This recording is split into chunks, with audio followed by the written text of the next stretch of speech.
اس کے بعد چاول دگنی قیمت ہوگی جو چاول تھے.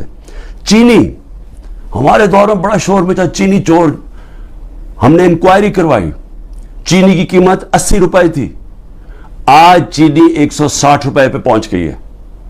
سارے جو بڑے بڑے شوگر مل مافیا وہ سارے بیٹھے ہوئے ہیں آج گورنمنٹ کے اندر. اور پھر دودھ, یہ دودھ بڑا ضروری ہے کیونکہ بچوں کے لیے بہت ضروری ہے, 150 روپے لیٹر سے گیا 230 روپے لیٹر پہ. اور دال جو عام آدمی کھاتا ہے 310 روپے سے 520 روپے پہ گئی ہے, 310 روپے کے جی سے 520 روپے کے جی پہ دال گئی ہے. یہ عام لوگوں کے کھانے کی چیزیں ہیں.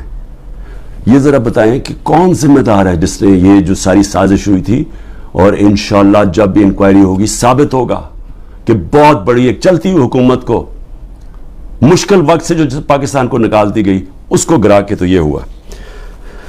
میں آخر میں دو صرف چیزیں کہنا چاہتا ہوں. ایک تو میرا پیغام ہے, یہ جو پولیس والے, یہ جو نامعلوم افراد عام پلین کپڑوں کے اندر گھس جاتے ہیں لوگوں کے گھروں میں, سارا گھر توڑتے ہیں, چوری کر لیتے ہیں, جو تشدد کرتے ہیں لوگوں پہ, جو ظلم کرتے ہیں, ٹارچر کرتے ہیں لوگوں کو جیلوں کے اندر, جنہوں نے سوشل میڈیا کے بچوں کو صرف ٹویٹس کے اوپر اٹھا لیا اور ان کو تشدد کر کے واپس بھیجا, جو صحافیوں کے اوپر ظلم کر رہے ہیں. عمران ریاض جو ابھی تک غائب ہے, پتہ نہیں کہ کدھر وہ گیا ہوا ہے. عدالتوں بھی بے بس ہو گئی ہیں, عدالتوں کے پاس بھی وہ بھی ہاتھ کھڑے کر دیے کہ جی وہ پروڈیوس کرو ایک صحافی, صرف اس لیے, اس نے تو کوئی توڑ پھوڑ نہیں کی تھی, لیکن صرف اس لیے کہ وہ ظلم کے سامنے سچ بول رہا تھا اس کو اٹھا لیا. 4 پاکستان کے ٹاپ صحافی ملک سے باہر گئے ہوئے ہیں, ملک چھوڑ کے چلے گئے کیونکہ وہ سچ نہیں بول سکتے تھے. اور ان کے اوپر یہی قسم کا جو عمران کو پہلے اس کے اوپر تشدد کیا, پھر جو اب اس کو غائب کیا ہوا ہے, خوف پھیلایا ہوا ہے. باقی سارا میڈیا کنٹرول میں ہے. صرف وہ تب بول سکتے ہیں اگر عمران خان کی کوئی برائی ہو, پروپیگنڈا, وہ بول سکتے ہیں. وہ کوئی سچ نہیں بول سکتا آج. اور مجھے افسوس یہ ہے کہ ان میں سے جو ہم بڑے بڑے نام سمجھتے تھے کہ وہ صحاف کے لیے ان کی بڑی قربانیاں ہیں, وہ بھی آج گھٹنے ٹیک کے سامنے بیٹھے ہوئے ہیں. لیکن مجھے افسوس اور ہے ہیومن رائٹس آرگنائزیشنز پہ. مجھے افسوس ہے جو کہتی ہیں ہم عورتوں کے لیے NGOs بنے ہوئے ہیں, ہم عورتوں کے لیے حقوق کے لیے کھڑے ہیں. یہ واحد پارٹی ہے پاکستان کی تاریخ میں جس نے پہلی دفعہ خواتین کو پالیٹکس میں لے کے آئیں. انہوں نے شرکت کرنی شروع کی, جلسوں کے اندر عورتیں آئیں, فیملیز آئیں. یہ پہلی دفعہ ہوا ہے ہمارے ملک میں. یہ خوشائن چیز ہے کہ ملک کی جتنی بڑی پارٹیسپیشن ہوگی پالیٹکس کے اندر اتنا بہتر وہ احتساب کریں گے حکمرانوں کا. جتنی زیادہ بڑی ٹرن آؤٹ ہوگی اس کا مطلب کہ عوام نظر رکھ رہے ہیں حکمرانوں کے اوپر. تو اصل تو ڈیموکریسی کا مطلب ہی ہے کہ عوام احتساب کرتی ہے, جو حکومت کرتے ہیں وہ دیکھتی ہیں ان کا. تو عوام تو آج پہلی دفعہ نکل رہی ہے, اس طرح ٹرن آؤٹ ہو رہا ہے, عورتیں نکل رہی ہیں, اور ان عورتوں کے اوپر جان کے یہ تشدد کیا جا رہا ہے باقی عورتوں کو ڈرانے کے لیے کہ وہ نہ گھروں سے نکلیں, کہ وہ چپ کر کے سہم کے بیٹھ جائیں. تو کدھر گئی ہیں ہیومن رائٹس جو عورتوں کو ریپرزینٹ کرتی تھیں؟ کدھر ہیں وہ عورتیں؟ کیوں نہیں بول رہی کہ یہ جو ظلم ہو رہا ہے ان عورتوں کے اوپر؟ وہ بیچاری صنم اور طیبہ, وہ تو تحریک انصاف میں ان کا کوئی عہدہ نہیں ہے, ان کو جیلوں میں ڈالا ہوا ہے. وہ صنم کے خامد آئے, اس کو پکڑ کے لے گئے. اب ان کا گھر میں بچہ ہے, وہ کیا کرے گا؟ دونوں کو پکڑ کے لے گئے. عمر چیمہ اس کی بیوی, میں پھر سے کہتا ہوں, وہ کینسر کی سفرر ہے, کینسر کی سے اس کو پکڑ کے جیل میں ڈال دیا, صرف اور صرف دہشت پھیلانے کے لیے کہ عورتیں گھروں سے نہ نکلیں. اور پھر سے کہ نہ یہاں بول رہی ہیں نہ باہر. بڑی فکر ہے افغانستان کی عورتوں کی, بہت فکر ہے. اور ہے ٹھیک ہے کہ اسکولوں میں سب سے زیادہ ملک کی بہتری ہوتی ہے جب عورتیں پڑھی لکھی ہوتی ہیں, اور پاکستان میں تو خاص طور پہ جب آپ کی آبادی تیزی سے بڑھ رہی ہو تو اس کو روکتا ہی ہے کہ پڑھی لکھی, جب آپ کی بچیاں پڑھی لکھی ہوتی ہیں, عورتیں پڑھی لکھی ہوتی ہیں. لیکن کیوں فکر نہیں ہے کہ یہ پاکستان کی عورتوں سے کیا ہو رہا ہے؟ تو ایک تو یہ ہے. میں آخر میں صرف یہ کہنا چاہتا تھا کہ جو مرضی آپ کر لیں, یہ آپ جو سب کچھ کر رہے ہیں, یہ جو سارا دہشت پھیلائی ہوئی ہے اور لوگوں کو جیلوں میں ڈالا ہوا ہے اور گھروں میں یہ توڑ پھوڑ کر رہے ہیں, یہ آج میرا دن یاد رکھ لیں, جب بھی الیکشن ہوگا آپ تحریک انصاف کو روک ہی نہیں سکتے. کیونکہ آپ لوگ اگر سہم بھی گئے نا, دلوں کے اندر ان جو فیصلے اور ذہنوں میں کر بیٹھے ہیں, وہ اس سے نہیں پیچھے ہٹنے لگے. جب ایک آبادی ایک طرف آ کے کھڑی ہو جاتی ہے, قوم کھڑی ہو جاتی ہے, کوئی دنیا کی پاور اس کو روک نہیں سکتی. یہ صرف عارضی طور پہ آپ تھوڑی دیر لوگوں کو سہم جائیں گے, ڈر جائیں گے.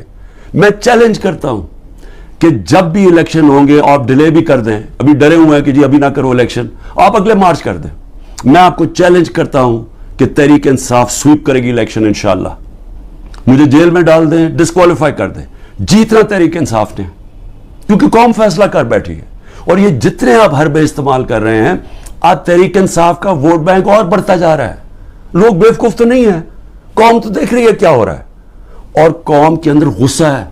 ایک معاشی طور پہ ان کا قتل کر دیا ہے, ایک مہنگائی ان کو لے بیٹھی ہے, ایک 30 سال سے وہ شکلیں دیکھ رہی ہیں جو ملک کو لوٹ کے پیسہ باہر ان کا پڑا ہوا ہے, اور پھر ان کے اوپر خوف طاری کیا ہوا ہے کہ جناب ہم آپ مایوسی پھیلائی ہوئی ہے کہ تحریک انصاف جیت نہیں سکتی. عمران خان کے اوپر کانٹا مارا ہوا ہے. کانٹا صرف عوام کسی کے اوپر مارتی ہے, اور کوئی بھی انشاءاللہ جب الیکشن ہوگا, کوئی بھی جب عوام کی رائے طے کر لیتی ہے, فیصلہ کر لیتی ہے عوام, آج تک دنیا کی تاریخ میں عوام کے خلاف کوئی نہیں جیتا. پاکستان زندہ باد.